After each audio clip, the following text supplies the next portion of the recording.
Hello guys, welcome back in this theory video जहाँ पे आप बेसिकली कुछ बातें डिस्कस करना चाहते थे टाइप कॉम्प्लेक्सिटी इन रिकर्शन। ठीक है, तो हमने मेमोराइजेशन के अप्रोचेस की काफ़ी टाइम स्पेस कॉम्प्लेक्सिटी डिस्कस कर चुके हैं, लेकिन हम लोगों ने कुछ स्ट्रेट फॉरवर्ड रिकर्शन अप्रोच की टाइप कॉम्प्लेक्सिटी नहीं डिस्कस करी थी। तो मैं यहाँ पे आपको कुछ tricks and tips and tricks देना चाहता था जहाँ पे आप कैसे कोई रिकर्शन प्रॉब्लम का टाइम कॉम्प्लेक्सिटी कैलकुलेट करोगे।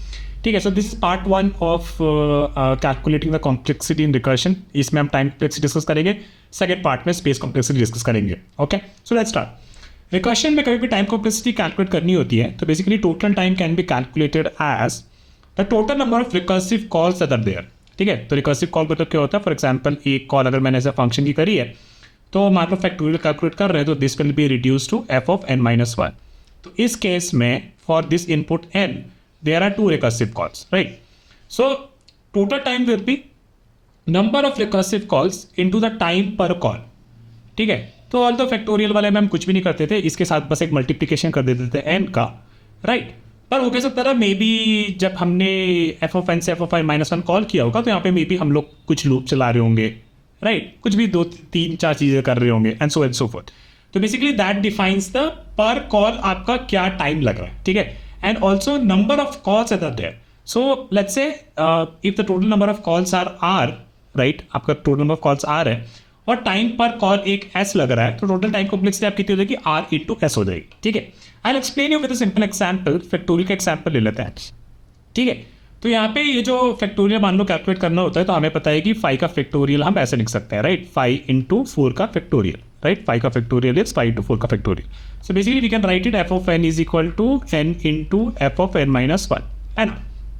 So if I write this in terms of our recursion tree diagram, then this is what it looks like, right? F of n minus 1 में फिर n minus 2 and finally eventually f of 1 में जो कि हमारा base case होता है जहाँ से हम पास फाइनली फिर वैल्यूज रिटर्न करने लगते हैं, राइट? तो ये टोटल कॉल्स कितने हो गए? हमें यहाँ पे दिख रहा है n फिर n minus 1 फिर minus 1, तो ये टोटल कॉल्स हो जाएंगी n कॉल्स हो जाएगी, राइट? एंड देन हर कॉल में बेसिकली बस हम कुछ नहीं कर रहे थे, हम उसको बस मल्टीप्लाई कर रहे थे, right? That is a constant operation. तो work done is big of 1 for one call, right? Which is basically multiplication.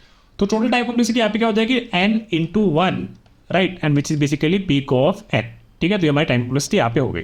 तो this is just a method कि कैसे आपको कोई भी रिकर्शन के प्रोग्राम में टाइम कॉम्प्लेक्सिटी कैलकुलेट करना होता है। Let's talk about a very important concept in recursion, which is the execution tree. It's basically very similar to our recursion tree only. That is what is execution tree. But अब उसे समझते हैं कि हर बार आपको एक सिंपल लीनियर रिकर्शन नहीं मिलेगा। Linear मतलब कि जो हमने ऊपर देखा बस एक ही लाइन में सारा रिकर्शन खत्म हो गया, राइट? हमने फिबोनाची में देखा था कि खुद काफ़ी कॉम्प्लेक्स प्रोग्राम था जहाँ पे वहाँ पे एक रिकर्शन जो था basically binary kind of tree में स्प्लिट हो रहा था। तो उसका टाइम कॉम्प्लेक्सिटी कैसे कैलकुलेट करेंगे उसके बारे में बात करेंगे। ठीक है, तो हमने क्या देखा था कि in case of Fibonacci some recursive function calls themselves more than one per level. What it means is कि for example if the original function is f of n, तो basically f of n minus one, right? And then f of n minus two, ऐसे करके हो सकता है कि और भी हो, but let's take two for an example. तो यहाँ पे वो दो कॉल्स कर रहे हैं, राइट? तो ऐसा नेसेसरी नहीं हो कि हर बार एक ही कॉल होगा per level, it can be multiple levels calls as well. For Fibonacci, we know we can write like this: f of n is equal to f of n minus 1 plus f of n minus 2, and we'll go down and see this that it creates a binary tree of recursive calls.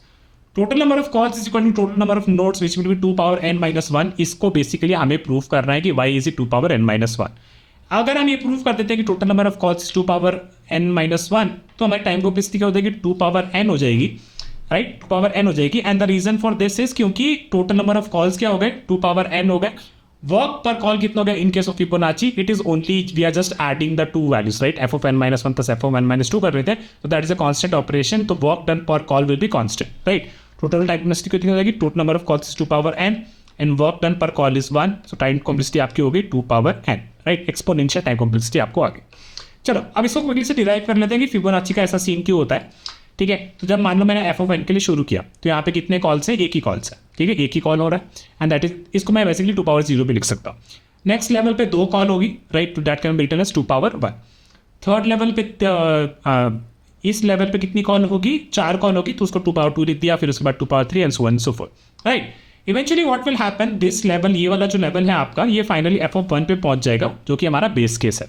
ठीक है, इस level पे कितने calls हो सकते हैं, मतलब आप कह सकते हो कि यार सर ये वाली ट्री तो जो है और जो यहाँ से जो आ रही होगी ये साइड वाली, ये तो पहले ऊपर खत्म हो गई होगी, बट स्टिल राइट, एक ही पहले खत्म हुई होगी, फिर इसका एक ही पहले खत्म हुआ होगा, तो उस तरीके से हम बेसिकली सोच सकते हैं, है ना।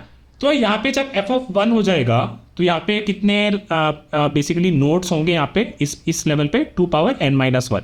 और ऐसा क्यों होता है बेसिकली आप भी देख सकते हो, जब n-1 था राइट, यहाँ पे n-1 था तो यहाँ पे एक 1 लग गया था, ठीक है, ट्रिक है याद रखने की। n-2 था तो यहाँ पे 2 लग गया था, ठीक है। तो यहाँ पे क्या है अपना 1 है राइट, तो 1 है तो बेसिकली ये डिफाइन कर रहा है कि यहाँ पे क्या पावर लग रही है ना। तो इसको मैं कैसे लिखता हूँ, जनरली ऐसे लिख लेता हूँ कि n-b, क्योंकि b मेरा जो है वो पावर कर रहा है राइट, और ये कितना हो गया, इसकी वैल्यू क्या आ गई 1 आ गई, है ना। तो आपका b क्या हो जाएगा, b आपका हो जाएगा n-1। This is just a neat trick to kind of calculate कि आपके आखिरी लेवल में कितने नंबर ऑफ नोट्स होंगे। तो अगर b n-1 हो गया, लाइक यहाँ पे b बेसिकली ये था, तो ये बेसिकली आपके पावर में जा रहा था, तो इसका मतलब लास्ट लेवल पे कितने नोट्स हो जाएंगे, 2n-1 हो जाएंगे। अब इन सारे कॉल्स को अगर ऐड करें right, this is the total work done, total calls, है ना। तो इसको अगर हम ऐड करें तो 1 + 2 + 4 + 8 + 2n-1 लिख सकते हैं। तो ये आपका एक जीपी हो गया, बेसिकली ज्योमेट्रिक प्रोग्रेशन। और ज्योमेट्रिक प्रोग्रेशन का फॉर्मूला क्या होता है, r(n)(r)(1)(r-1). ये क्या हो गया आपका initial value which is this, r क्या होगा आपका this divided by this right, ये आपका स्क्वायर हो रहा है ना, 1 + 2 + 2 स्क्वायर + 2 क्यूब, तो 2 क्यूब डिवाइड बाय 2 तो आपका हो जाएगा 2n-1 by r-1, r-1 is this 1, तो हो जाएगा आपका 2n-1। तो इतने हमारे कॉल्स होंगे अप्रॉक्सीमेट, ठीक है, तो इससे कम ही होंगे पर इतने अप्रॉक्सीमेट कॉल्स होंगे, ठीक है। r बेसिकली यहाँ पे रेशियो होता है और a basically first number, ratio क्या होता है, नेक्स्ट नंबर और करंट नंबर का डिविजन, ठीक है, इसका डिविजन करोगे तो आपको 2 मिलेगा, दैट इज द रेशियो, ठीक है। तो इस केस में आपकी टाइम कॉम्प्लेक्सिटी क्या हो जाएगी, it will be exponential, basically 2n। But हमने क्या लिखा था, हम मेमोराइजेशन का यूज़ करके हम लोगों ने बेसिकली उस टाइम कॉम्प्लेक्सिटी को बेसिकली भी हम उसको लीनियर ले आए थे right. And why did this happen because first of all in memorization we saves result of sub problems to avoid recomputation. Fibonacci में हमने ये देखा था, और हमने ये देखा था कि कोई भी नंबर कैलकुलेट कर रहा है at any level, it is calculated only once, है ना। तो इसका मतलब ये हो गया कि टोटल नंबर ऑफ कॉल्स कितने हुए होंगे, total number of calls will be n। तो total number of calls n हुए हैं और वर्क डन कितना हो रहा था, वर्क क्या बस हम प्लस ही तो कर रहे थे, है ना। तो टोटल वर्क डन कितना हो जाएगा, n × 1। So basically that will be linear time complexity in case of memorization for Fibonacci, ठीक है। And the best part about memorization is कि ऑल्दो थोड़ा सा स्पेस यूज हो रहा था, but it reduces our time complexity from exponential to linear, and this happens at least it happened in the Fibonacci and it happens in multiple cases as well। बहुत सारी recursion problems में वो basically हमारा exponential को linear time complexity में कर देता है। So this is the important thing that you have to remember. Okay guys, so that is about this video. और नेक्स्ट पार्ट में हम लोग बेसिकली अब डिस्कस करेंगे कि रिकर्शन में स्पेस कॉम्प्लेक्सिटी के अराउंड क्या क्या चीज़ें हमें ध्यान में रखनी चाहिए। आपको बेसिकली ये फॉर्मूला याद रखना है कि हमारा जो टाइम कॉम्प्लेक्सिटी होता है रिकर्शन का, it is basically the number of recursive calls, मतलब आपका रिकर्शन ट्री में कितने वो डब्बे बने हैं, multiply by the work done per call, कि कितना आपने एक डब्बे में आपका काम हो रहा है, ठीक है। So I stop here and we will meet with space complexity video very soon. See you, bye.